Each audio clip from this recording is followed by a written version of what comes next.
Alhamdulillah Rabbil Alamin. Wassalatu wassalamu ala asyrafil anbiya'i wal mursalin wa ala alihi wa ashabihi ajma'in. Allahumma rabbi shrah li sadri wa yassir li amri wahlul 'uqdatam min lisani yafqahu qawli. Wa la hawla wa la quwwata illa billahil 'aliyyil 'azim. Allahumma la sahla illa ma ja'altahu sahla wa anta taj'alul huzna in syi'ta sahla. Rabbi yassir wa la tu'assir wa atmim bil khair amma ba'd. Sambung.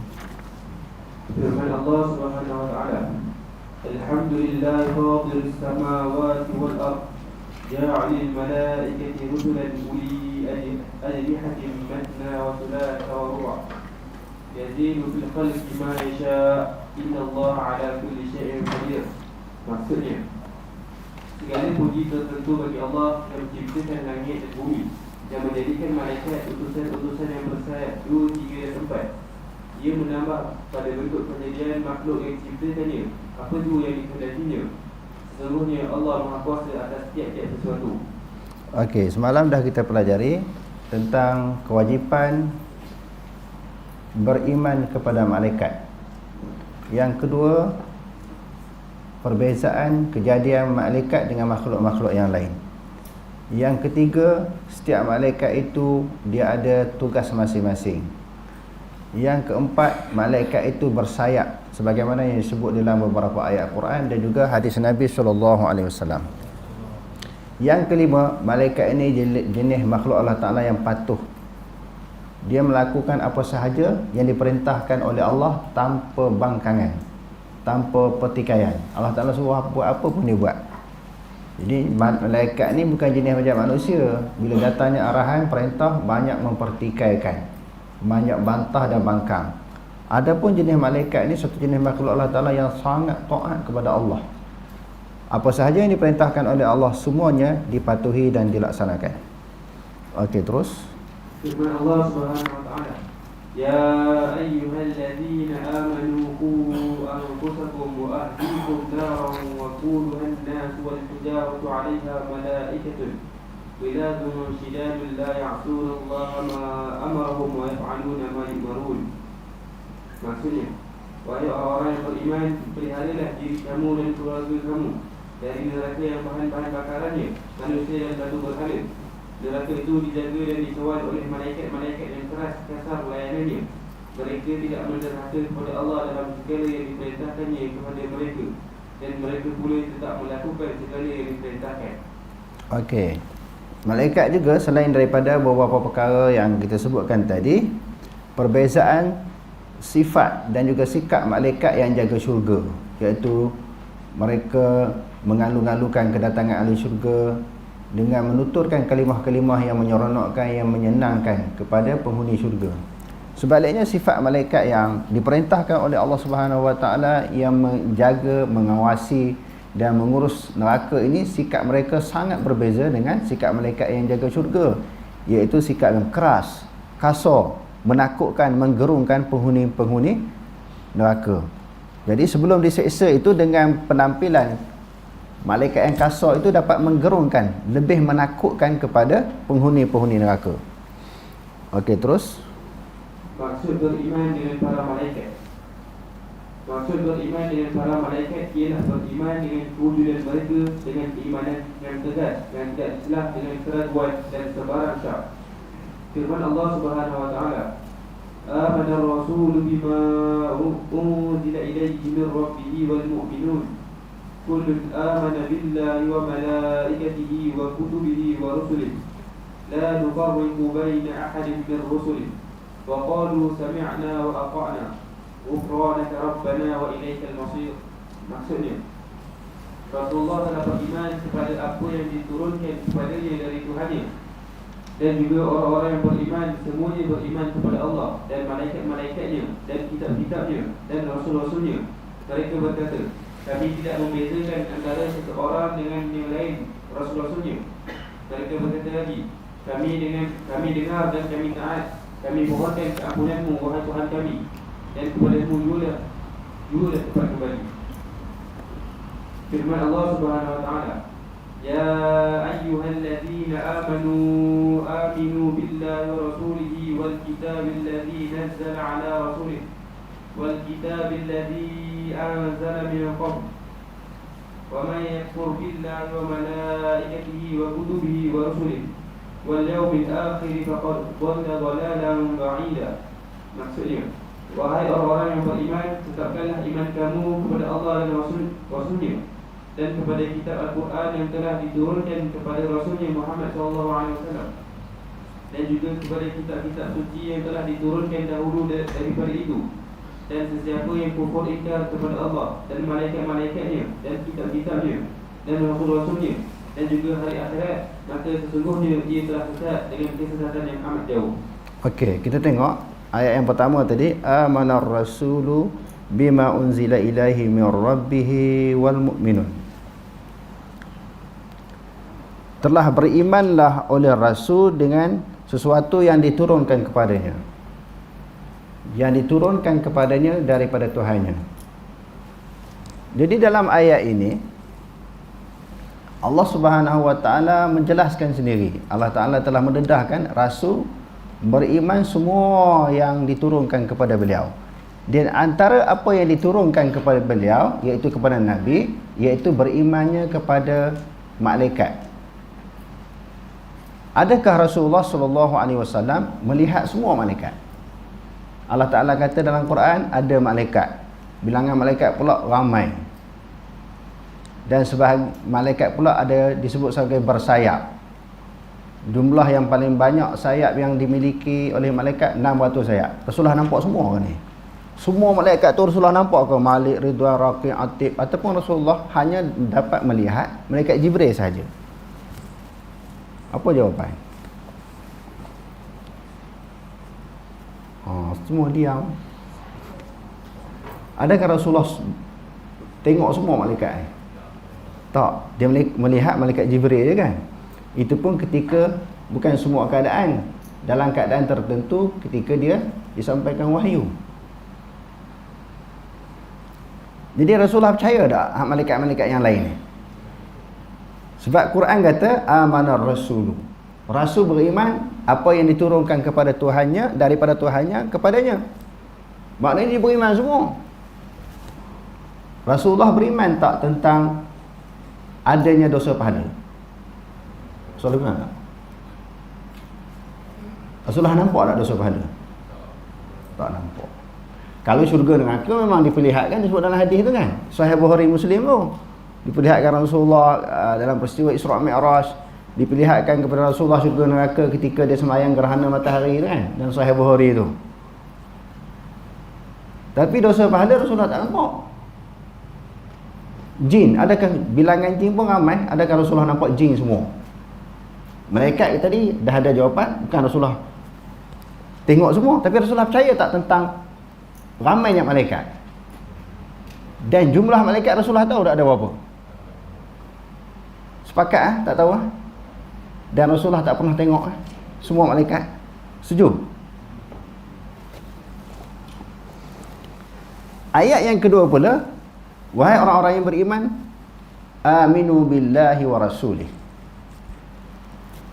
Berimanlah kamu dengan Allah dan Rasul. Beriman kepada Allah dan kepada Rasul. Apa makna iman? Sebahagian daripada maksud iman al-iqral wal inqiyad, akur dan patuh. Apa maksud akur dan patuh? Terima sahaja walaupun tak nampak. Terima sahaja pengkhabaran yang datang daripada Allah, datang daripada Rasul. Nampak tak nampak, faham tak dah faham, kita terima sahaja. Banyak kali kita duk ulang, malam ni kita ulang lagi sebab ada masalah lagi. Banyak lagi yang tak faham ni. Mungkin kita yang mengaji di sini dia dah kita faham dah. Di luar sana masih ramai lagi orang tak faham masalah iman. Apa makna iman? Apa makna iman? Akur, terima, patuh. Walaupun tak faham, walaupun tak nampak. Macam tadi soalan yang kita kemukakan tadi. Dalam ramai-ramai Allah, Nabi SAW sendiri pun tak tahu apa jumlah. Sebab Allah Ta'ala sendiri tak beritahu apa jumlah malaikat. Dan dia tak pernah tengok semua malaikat pun. Tetapi dia beritahu kepada orang ada malaikat. Maksudnya iman, terima dan juga patuh apa yang dihabarkan oleh Allah dan juga Rasulullah. Sama ada kamu nampak tak nampak, faham tak faham, bila disebut kamu kena terima. Sebab perkara-perkara yang disebutkan tadi adalah termasuk di dalam sebahagian daripada perkara-perkara yang ghaib, yang tak dapat dikesan oleh panca indera kita. Bukan sahaja mata kita, tak boleh nak dikesan oleh panca indera kita. Jadi bukan senang nak faham ni. Sebab tu kita kena selalu ulang. Sebab di sana ada orang ragu, ada pihak ragu, dan seolah-olah mempertikaikan bagi orang yang terima bulat apa yang disebut oleh Allah dan juga disebut oleh Rasul. Sebagai satu contoh, Allah Ta'ala kata dia berada di atas arash. Ar-Rahmanu ala arsh istawa. Tiba-tiba Nabi sebut di dalam hadis pula ada keadaan tertentu 1/3 malam dia turun ke langit dunia. Dalam hadis Sahih Bukhari Muslim pula, Allah berada di hadapan manusia. Tuhan berada di hadapan orang yang sembahyang. Hak mana satu ni? Semua sahih belaka. Bolehkah Allah Ta'ala di dalam suatu masa, berada di dalam semua tempat? Taharah pun duduk juga. 1/3 malam pun duduk. Turun ke langit bumi. Orang tengah sembahyang, duduk depan orang sembahyang pula. Semua sahih belaka. Quran dah tentu sahih. Hadis tadi semua hadis sahih. Macam mana nak faham tu? Boleh terima tak otak tuan-tuan? Okey, saya nak tanya soalan sebelum saya bagi jawapan. Jadi tuan-tuan boleh terima tak Quran dengan hadis tadi? Allah Ta'ala taharas, Allah Ta'ala turun ke langit dunia, dan Allah Ta'ala berada di hadapan orang yang sembahyang. Tuan-tuan boleh terima tak benda ni? Macam mana nak faham? Saya tak hurai lagi ni. Ni live ni, secara live ni. Saya tak hurai lagi. Tuan-tuan kata tuan-tuan faham. Saya nak tanya Syekh Harib, macam mana yang tak faham? Ha? Terima saja. Terima saja. Kenapa kita tak petikai? Sebab apa yang tak petikai? Macam mana di dalam suatu keadaan ini, suatu masa boleh berada di dalam semua tempat? Kenapa?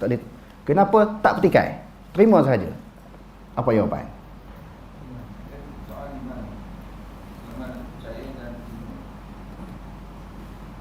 Iman, percaya. Macam pelajar? Tanya Habib. Macam mana Habib? Kita boleh terima tak tadi? Tadi kita tanya orang dewasa kan? Ini tengok secara live ni. Dan kita tak ajar pun. Kita tak beritahu pun.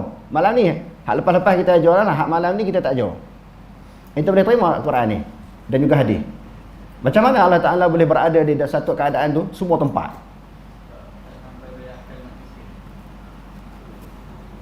Habib kata, tak sampai menjangkau oleh akal manusia. Dia di antara pelajar yang kami test, ayah dia menangis. Sebab tak layak masuk sekolah ni. Tak lulus. Tapi ini jawapan dia. Tak terjangkau oleh akal manusia. Kalau berjuta orang seluruh dunia sembahyang, Allah Ta'ala esa macam mana dia berada di setiap keadaan, setiap orang, di hadapan setiap orang, dan di semua tempat. Macam mana kita faham Habib? Saya test bukan pelajar yang paling cemerlang ni, tapi dia hafiz lah. Tuan-tuan tak hafiz lagi, dia dah hafiz. Macam mana kita faham?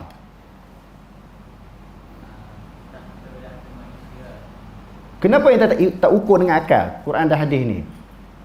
Kenapa kita tak pertimbangkan dengan akal entah? Entah ada akal tak? Ada. Kenapa kita tak ukur dengan akal? Nilai dengan akal apa yang kita sebut ini?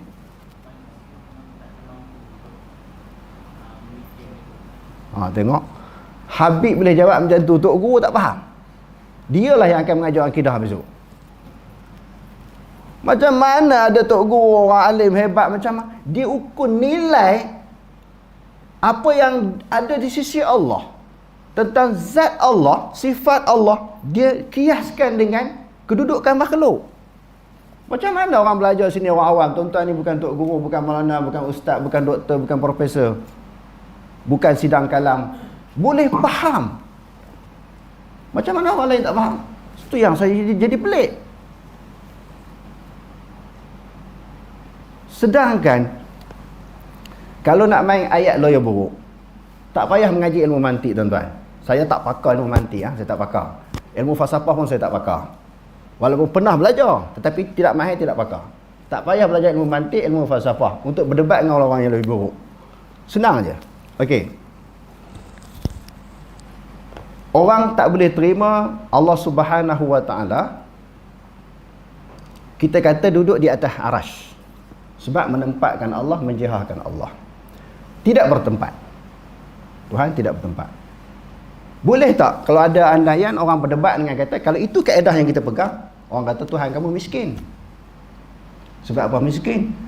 Golongan PPRT pun ada rumah buruk, rumah kecil kerajaan bagi. Ni Tuhan kamu tempat pun tak ada. Kalau orang kata macam tu macam mana kita nak jawab? Tuan-tuan tu yang pandai falsafah mantik ni, malam ni kita debat. Macam mana nak jawab? Ulama salaf kata Allah Ta'ala ada tangan, tapi bukan anggota tangan. Ada pihak kata tangan diterjemahkan dengan kuasa. Kita kata Tuhan kamu tak ada tangan lah. Tak ada tangan, dia kata, sebab kami terjemah ayat Quran, hadis, tangan dengan kuasa. Tuhan kamu cacat lah. Macam mana nak jawab? Tuhan kamu cacat lah, sebab tak ada tangan. Dia kata tak, sebab tak sama. Kita pun kata tak sama. Berada di atas arah tak sama. Sebab tu dalam akidah salaf, dia kata berada dengan selayak dengannya. Ada pihak jawab balik, kalau sebut ada selayak dengannya, boleh juga kita kata duduk di bumi dengan selayak dengannya. Okey, duduk di bumi selayak dengannya, ada dalil tak daripada Quran hadis? Ada tak dalil Allah Ta'ala duduk di bumi dengan selayak dengannya? Ada tak dalil? Tak ada, semua sebut atas haras. Cuba dia kiyah macam tu. Kalau dia lawan macam tu, kita boleh sebut. Dia nafi tangan, maknanya Tuhan kamu cacat. Dia nafi tempat, Tuhan kamu miskin. Boleh tak orang buat macam tu? Sebab hak tu pun tidak ada dalil. Menafikan jihad tempat bukan ada dalil daripada Quran hadis. Tidak ada satu dalil daripada Quran hadis menafikan jihad dan menafikan makan. Jadi kita sebut sebagaimana yang disebut, oleh Allah. Jadi kalau kita nak lawan lawyer buruk ni sampai kiamat tak selesai. Sebab itu dalam masalah akidah dia kata apa? Wala taqulu 'ala Allahi ma la ta'lamun. Jangan kamu kata terhadap Allah sesuatu yang kamu tak tahu. Kita dah ulang banyak kali ayat ni dalam kuliah kita. Siapa yang paling mengenal Allah selain daripada Allah Ta'ala sendiri? Siapa yang paling kenal Allah, zat Allah, sifat Allah selain daripada Allah Ta'ala sendiri? Tak ada kan? Allah Ta'ala sebut tak dia begini-begini? Sebab itu salaf tidak menisbatkan sesuatu yang tidak diisbatkan oleh Allah dan juga oleh Nabi. Dan tidak menafikan sesuatu yang tidak dinafikan oleh Allah dan juga sesuatu yang tidak dinafikan oleh Nabi. Senang akidah salaf ini. Kita tidak menafi dan mengisbatkan melainkan apa yang disebut oleh Allah dan juga oleh Nabi. Yang kedua, fala tadribu lillahil amsal. Jangan kamu bandingkan Allah Subhanahu wa taala dengan sesuatu misal. Ni pelajar-pelajar ingat ayat-ayat Quran yang ustaz baca ni, hujah-hujah yang ustaz baca, kamu akan keluar pada sekolah ni, kamu akan berhadapan dengan berbagai-bagai jenis pemikiran manusia dalam dunia ni. Yang pelik-pelik, yang kita heran.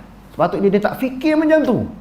Dia fikir tu dia nak kiyahkan Allah dengan sesuatu yang baru, ataupun dia nak kiyahkan Allah dengan makhluk. Jangan kamu bandingkan Allah dengan sesuatu. Bila dikatakan, macam mana nak faham suatu keadaan Allah Ta'ala ada 3 tempat? Maknanya, sebab apa? Tidak akan berlaku di dalam logik akal manusia sesuatu benda itu, makhluk, berada satu masa 3 tempat. Menunjukkan dia buat satu perbandingan. Zat Allah, diri Allah dibuat perbandingan. Manusia macam ni, tidak boleh berada di satu tempat, berbagai tempat di dalam satu keadaan. Sebab apa? Sebab kalau begitu, kalau maknanya andaian yang keluar daripada kepala otak yang kotor dibuat andai. Kalau macam tu, kalau itu maknanya ada perbandingan. Macam mana pula Allah Ta'ala turunnya Lailatul Qadar pada malam Lailatul Qadar, malam yang ganjil? Contohnya turun 23, malam 23 daripada Ramadan. Tarikh Malaysia dengan Saudi sama tak? Dengan mereka sama tak? Kenapa yang tu boleh terima? Malaikat turunnya berserta dengan malaikat Jibril, ketua kepada para malaikat. Berapa kali malaikat Jibril turun? Turun Lailatul Qadar ni setahun berlaku berapa kali? Sekali ya? Sekali macam mana turun seluruh dunia? Lailatul Qadar tarikh yang berbeza. Sebab Nabi kata malam-malam yang ganjil. Contohnya malam 23. Tempat lain malam 24, malam 25, kalau kita kata ganjil semua, malam 23, besok bertumpuk 5, 27, 29. Berapa kali nak turun? Kenapa yang tu boleh terima? Tentang Allah Ta'ala, tentang sifat Allah Ta'ala, tak boleh terima kenapa? Jadi kau nak main logik ni, kita boleh main logik walaupun kita tak pakar mantik, tak pakar ilmu falsafah, kita boleh main logik. Kita ada soalan-soalan yang boleh menjerat yang dia orang confirm tak boleh jawab. Sebab dia orang jawab, kita jawab. Dia orang jawab, kita jawab. Sebab sekarang ni kita main kosong. Tak usah pakai dalil. Quran tak usah baca, hadis tak usah baca. Kita pakai logik akal. Semua orang boleh jawab. Tetapi isunya, bila membincangkan zat Allah, boleh ke kita masuk akal kita? Akal kita baharu makhluk. Sesuai ke kita nak petikai, kita nak fikir dengan kemampuan akal yang terbatas untuk memahami sifat-sifat dan zat Allah Ta'ala. Orang kata, kalau tak boleh guna akal, jadi macam Yahudi lah. Nasrani pakai terima je Tuhan tu 3. Tengok dia banding dengan Yahudi pula. Bukan maknanya golongan sunnah, golongan salafi mengenepikan akal. Yang tu kena faham. Kita gunakan akal sebab banyak ayat afala ta'qilun, afala tatafakkarun wa liyatazakkaru ulul albab. Kenapa tak fikir? Kenapa tak perhati? Semua guna akal. Afala yanzuruna ilal ibili kaifa khuliqat. Mengapa kamu tak perhati? Perhati guna akal. Bukan kata kita guna mata sahaja. Nazara bukan ra'a. Ra'a dia melihat. Kalau nazara perhati. Perhati bukan perhati dengan mata sahaja, berserta dengan menilai, berserta dengan mengkaji. Itu dipanggil nazara. Jadi, dia kata golongan salafi ni tak pakai akal, nanti berdebat dengan orang kafir, macam mana nak jawab? Sebab dia main Quran hadis. Quran hadis dah tentu orang kafir tak pakai. Macam mana kita nak jawab? Siapa golongan yang paling sesat daripada golongan sesat di zaman Rasulullah? Semua persoalan yang dibangkitkan oleh orang jahiliah tentang ketuhanan, musyrikin Mekah, dapat dihadapi oleh Rasulullah. Dihadapi oleh para sahabat. Dia bila dah kurun yang pertama, generasi yang pertama meninggal dunia, yang kedua, pertengahan kurun yang kedua, masuknya pemikiran falsafah yang menentukan sesuatu itu berdasarkan kepada logik, kepada akal. Lalu adalah individu, tokoh-tokoh mengemukakan suatu kaedah. Macam mana nak menceritakan kepada orang kafir, nak berdakwah kepada orang kafir ni memerlukan kaedah-kaedah ini. Kaedah-kaedah logik, falsafah yang sesuai sebagaimana pemikiran mereka. Okey, dikatakan hebatlah perdebatan itu. Sampai orang kafir pun dikatakan tewas. Kita kena buat senarai lah. Berapa jumlah orang kafir masuk Islam dengan sebab kaedah itu. Kita tengok di sudut realiti sekarang ni, hujah daripada pihak mana yang menyebabkan orang kafir ramai masuk Islam. Contohnya golongan salafi dengan golongan yang satu lagi, tak sebut nama, satu lagi, Dr. Zakir Naik kan salafi. Kita panggil mana-mana tokoh dalam dunia, bukan kata Malaysia lah, yang nak kata kaedah itu paling tepat. Berapa orang dia ajak orang masuk Islam? Dia berdebat dengan orang kafir patah hujah, kalah masuk Islam di depan dia dengan kaedah yang dia pegang, kaedah logik, kaedah falsafah. Nak dibandingkan Dr. Zakir Naik yang puluh ribu orang masuk Islam. Masuk Islam setelah dengar je masuk Islam. Bukan kata tunggu 2-3 hari, sebulan, 2-3 tahun, fikir-fikir baru masuk Islam, tak. Ketika itu masuk Islam. Hujah siapa yang paling tepat? Yang paling berkesan di dalam nak menjedarkan orang tentang akidah, nak memperkenalkan manusia tentang Allah. Kalau orang individu, pihak boleh buat kaedah, seorang ni buat kaedah lain pula. Kita kata mungkin kaedah zaman sekarang ni tak apa sesuai dengan kaedah yang 1000 tahun lebih tu. Orang ni pun buat kaedah baru pula. Kaedah bila sebut buat kaedah tentang akidah, dah sudah tentu tak sama dengan kaedah yang ada dalam Quran hadis. 1000 tahun lagi orang buat kaedah lain pula, semata-mata nak layan buat kafir yang sesat. Kita mau tukar kaedah strategi, kaedah kita tukar. Maknanya kaedah di zaman Nabi, pendekatan cara Nabi dan para sahabat tak berkesan, tak okey lah, tak kemas, tak mantap di dalam nak memahamkan manusia tentang akidah. Semua orang boleh pakai logik, semua orang boleh pakai akal. Allah Ta'ala melihat, betul melihat. Allah Ta'ala mendengar, betul Allah Ta'ala mendengar. Mendengar ni sama ada manusia ataupun binatang, ada alat tak? Alat apa mendengar? Telinga. Allah Ta'ala ada telinga tak? Habis Allah Ta'ala ada telinga tak? Tak ada. Macam mana cara Allah Ta'ala dengar? Sebab mendengar mesti dengan telinga. Ha? Macam mana dia Allah Ta'ala mendengar? Sifat mendengar. Bukan anggota. Boleh terima Allah Ta'ala mendengar. Allah Ta'ala melihat dengan mata ke? Ha? Selayaknya. Tadi mendengar, melihat. Apa lagi? Berkata-kata. Adakah dengan mulut? Tak. Kenapa kita boleh menerima Allah Ta'ala ada sifat mendengar, bukan anggota telinga? Melihat dengan sifat melihat, bukan dengan anggota mata. Sedangkan akidah salah, mereka kata Allah Ta'ala ada tangan, iaitu sifat tangan, bukan anggota tangan. Kenapa yang tu tak boleh terima pula? Apa masalah? Kenapa yang tu tak boleh terima? Sedangkan sifat orang tak kata anggota. Banyak juga orang datang jumpa saya, macam mana fahamnya Ustaz kata Allah Ta'ala ada tangan? Ha, memang ada tangan. Quran hadis dah sebut. Pendapat ulama' saya sebut nama kitab. Bukan anggota. Kalau anggota tangan, anggota dia takkan terpisah dengan jisim. Anggota mesti duduk dengan atas jisim.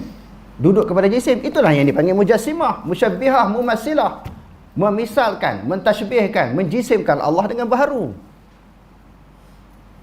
Ada pun orang yang kata, pihak yang berpendapat Allah Ta'ala ada tangan, sifat tangan, itu memang pegangan salaf. Semua disebut, banyak lah kalau saya nak sebut kitab ni pun banyak-banyak kali dah kita dah ulang. Tangan yang selayak dengannya, melihat dengan muka yang selayak dengannya, istawa dengan selayak dengannya. Oh, kalau gitu boleh juga dia kata. Dia tu orang belah sana lah kan. Demo lah. Kalau gitu boleh juga kita kata Allah Ta'ala duduk di bumi yang selayak dengannya. Ha, tengok. Kalau Allah Ta'ala duduk atas arah dengan selayak dengannya, kita boleh juga kata Allah Ta'ala duduk di bumi selayak dengannya. Yang tu kenapa kita tak sebut? Allah Ta'ala duduk di bumi, duduk dengan yang layak dengannya. Kenapa kita tak sebut? Ha? Sebab tak ada dalil. Ar-Rahmanu ala arsy istawa itu ada dalil. Dia nak pakai kiyah, dia nak layar buruk, nak main mantik. Kita tak belajar mantik pun kita boleh jawab. Allah Ta'ala tu berkuasa tak? Berkuasa. Allah Ta'ala mampu tak buat satu batu yang besar, dia sendiri pun tak boleh angkat? Ha, jawab. Apa jawapannya? Nak jawab apa? Saya mengaji bab akidah ni daripada kecil, tok guru saya tanya. Boleh tak Allah Ta'ala buat satu batu yang besar, dia sendiri pun tak boleh angkat? Apa jawapan yang betul? Apa jawapan yang betul? Ha, siapa boleh jawab? Kalau boleh jawab soalan ni, Cikgu Masri bagi RM20 lah. Siapa boleh jawab daripada kalangan pelajar? Kita buka tawaran kepada pelajar dulu. RM20. Apa jawapannya? Naik RM10 lagi. Siapa boleh jawab? RM30. Angkat tangan siapa nak jawab. Jawapan yang tepat.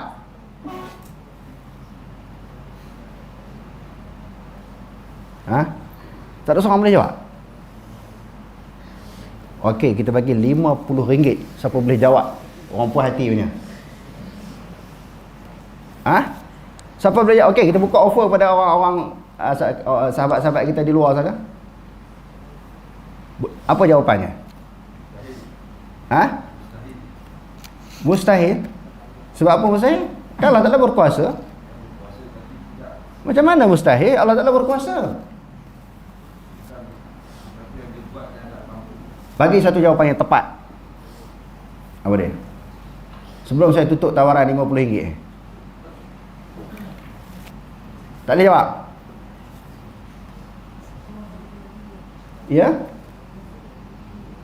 Apa soalan jawapan? Tak dengar. Jawapan apa? Ha? Tak tepat. Apa jawapan lagi? Siapa boleh jawab? Tak boleh RM50 tengok semua asli buat menghitung dah tu. Kalau tuan-tuan tak boleh jawab, pihak sekolah bagi RM50, tuan-tuan kena masuk seorang RM50 dalam tu. Jawapannya ringkas, was-su'alu anhu bid'ah. Jawapan Imam Malik, benda ni hak orang tak tanya sahabat. Zaman Rasulullah orang tak tanya. Kamu lawyer buruk tanya jawab apa? Was-su'alu anhu bid'atun. Soal tentang masalah ini adalah bid'ah. Sebab tak berlaku pun orang tanya soalan bodoh macam tu. Saya tanya ni soalan bodoh lah. Tapi sebab apa tanya? Sebab nak banyak main guna akal sangat. Banyak sangat nak guna logik. Kita jawab secara logik. Jadi padan hadirin sekalian, kaedah yang Rasulullah dah ajar untuk memperkenalkan Allah, padan sahabat. Sebab tu kalau kita baca, kita dah habis dah belajar Usulul Sunnah yang ditulis Imam Ahmad bin Hanbal. 50 usul, 50 dasar ataupun asas bagaimana nak kenal sunnah Nabi. Yang pertama, atamasuk bima alaihi ashabu Rasulillah sallallahu alaihi wasallam wal iqtida'u bihim. Berpegang teguh dengan apa yang dijalani oleh para sahabat. Nak faham sudah. Pegang teguh. Bagaimana sahabat pegang? Sahabat tak tanya benda macam tu. Tak tanya Allah Ta'ala duduk atas arah macam mana. Munculnya soalan zaman Imam Malik tu setelah sahabat pun tak ada, zaman tabi'in. Sebab tu mari jawapan Imam Malik kata al-istiwa'u ma'lumun wal kaifu majhulun wa sa'alu anhu bid'atun wal imanu bihi wajibun. Sebab zaman sahabat Nabi orang tak tanya, sahabat tak tanya. Nabi wafat zaman sahabat, orang tak tanya soalan bodoh macam tu. Beriman sahaja apa yang dia sampaikan. Jadi kalau betul-betul nak jadi pengikut Nabi, umat Nabi nak ikut para sahabat, tak tanya benda macam tu. Tak masuk dalam otak. Sebab fala tadribu lillahil amsal. Jangan kamu bandingkan Allah Subhanahu Wa Taala dengan sesuatu. Jadi bila kata kalau begitu, kenapa ada buah kalau? Kalau begitu, macam mana? Disamakan dengan orang Kristian, tak bagi tanya. Pertamanya dia kata tak bagi tanya. Yang keduanya jangan guna akal. Kita guna akal untuk memahami nafs. Bukan guna akal mengatasi nafs. Guna akal untuk memahami dalil. Bukan guna akal untuk mengatasi dalil. Dia guna untuk faham. Bukan kata tak boleh guna. Kalau kita banyak masuk unsur-unsur logik, akal, memahami tentang sifat Allah, zat Allah Ta'ala, jadi mana pergi mukhalafah? Walam yakul lahu kufuwan ahad, mesti ada, dia berbanding. Sedangkan Allah Ta'ala kata tidak sekupu. Tiba-tiba dia nak cari bagi jadi sekupu.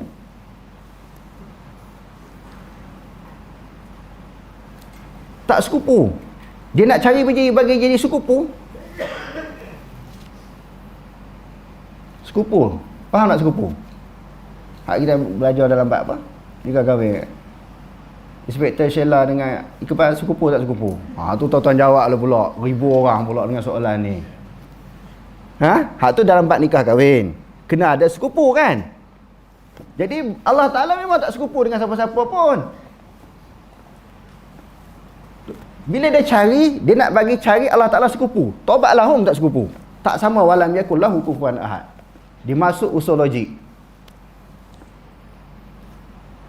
Dia kata tak guna akal, nak guna apa? Kita guna akal untuk memahami dalil. Bukan guna akal untuk berlawan dengan dalil, bertentangan dengan dalil, untuk mempertikaikan dalil. Selagi mana tak sesuai, selagi itu tidak betul. Berat mengaji akidah macam tu. Lebih baik seorang mengaji. Kalau nak pakai lawyer buruk, terus mengaji akidah ni, terus belajar Quran hadis ni, rugi. Mari dalil banyak mana sekalipun, selagi tak sesuai dengan logik kita tolak. Jadi berat tuan-tuan, tak kenal Allah Ta'ala sampai ke sudah. Kamu fasih pada zat, kamu fasih pada sifat, kamu fasih pada pada zat, pada sifat, pada af'al. Faham. Jirin, arak, alim. Makan, apa lagi, jihad. Istilah-istilah tu faham. Ta'aluk, tanjizi hadis, soluhi qadim, semua faham. takluk ilmu apa, takluk kepada apa, takluk kudrat kepada apa, semua faham. Boleh faham istilah ya, Allah Ta'ala tak kenal. Istilah cukup mahir, cukup ingat, tapi Allah Ta'ala tak kenal. Buktinya tak kenal sebab membandingkan Allah dengan sesuatu, nak mengkufurkan Allah dengan makhluk. Dia nak mengkufurkan Allah dengan makhluk, sedangkan Allah Ta'ala kata dia tak sekupu. Kalau hak tadi mungkinlah ada sekupu kan, hak tadi tu, hak kita sebut tadi, itu bab makhluk. Tapi Allah Ta'ala tak sekupu. Malam ni panjang sikit sebab banyak kita sedih orang-orang yang mengaji agama, tokoh, ada sebahagian mereka itu tokoh tapi tak faham masalah akidah ni. Dia faham istilah je. Bila ada pula hujah-hujah baru yang dikemukakan oleh orang sesat, orang kafir, kita pun cipta satu kaedah lain pula, nak bagi ajak orang masuk Islam.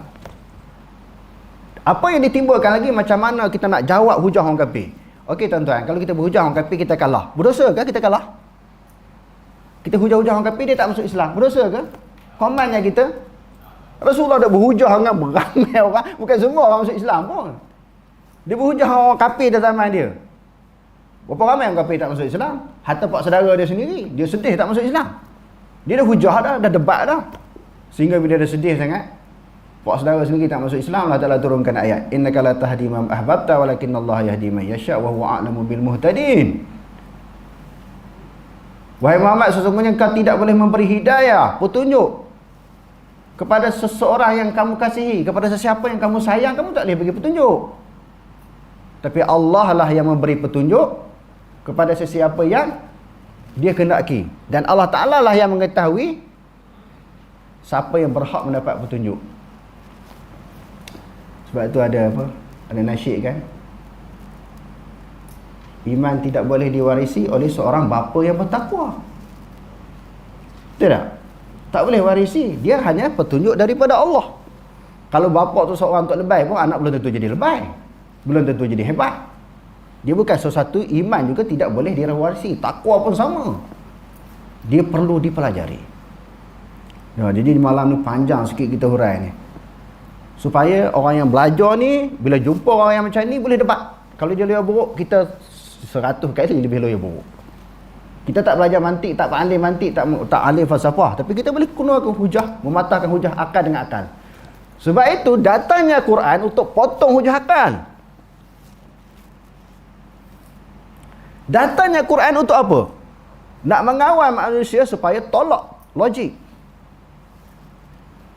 Kalau tidak, tak payah datang Quran, tak payah ada datang Nabi untuk menghuraikan apa yang ada dalam Quran. Tak perlu kalau dipakai, nak pakai hujah akal.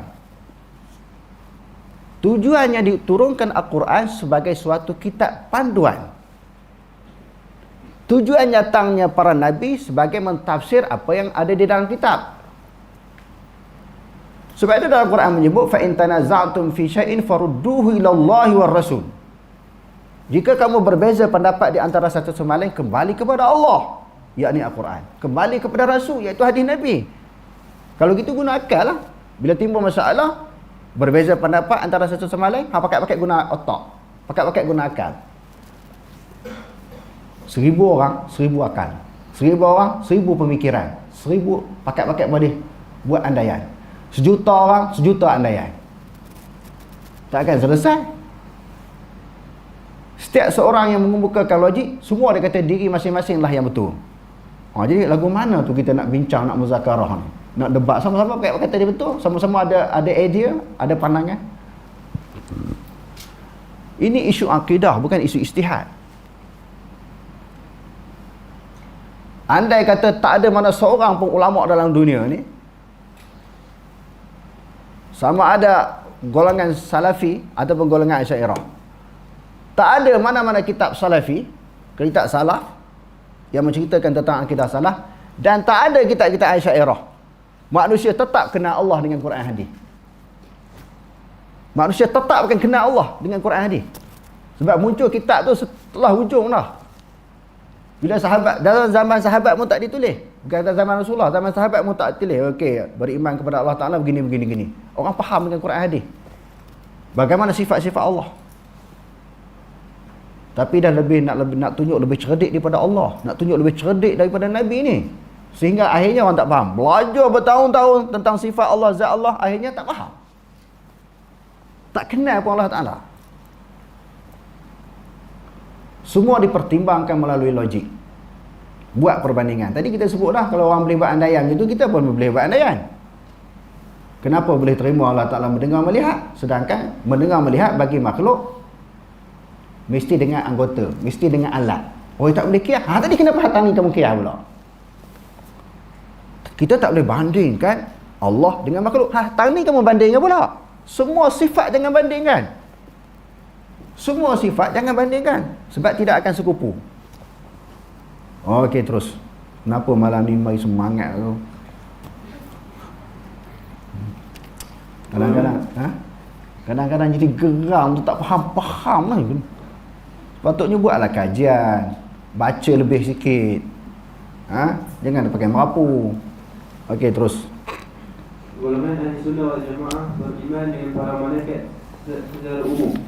Beriman secara rinci pula ialah beriman dalam bentuk yang diperoleh secara sahih daripada dalil dan disebutkan oleh Rasulullah SAW secara terang-terangan, seperti beriman kepada malaikat Jibril sebagai malaikat pembawa wahyu, Mikail sebagai malaikat yang diwakilkan bagi menjaga hujan, Israfil malaikat yang diwakilkan bagi meniup trompet satu kali, malaikat maut yang diwakilkan untuk mengambil nyawa makhluk, Malik sebagai penjaga neraka, Ridwan sebagai penjaga syurga dan lain-lain. Golongan ahli sunnah wal jamaah beriman dengan kewujudan mereka dan mereka merupakan makhluk yang diciptakan daripada cahaya. Mereka mempunyai zat secara hakiki dan bukan merupakan kekuatan yang tersembunyi. Bahkan mereka merupakan salah satu daripada makhluk Allah Subhanahu Wa Taala. Kejadian mereka adalah besar. Ada yang mempunyai 2, 3 dan 4 sayap. Bahkan ada yang lebih daripada itu. Berdasarkan hadis sahih, malaikat Jibril mempunyai 6 mata sayap. Wallahu a'lam. Aku qawli hadza wastaghfirullah al-azim li wa lakum. Wassalamu alaikum warahmatullahi taala wabarakatuh.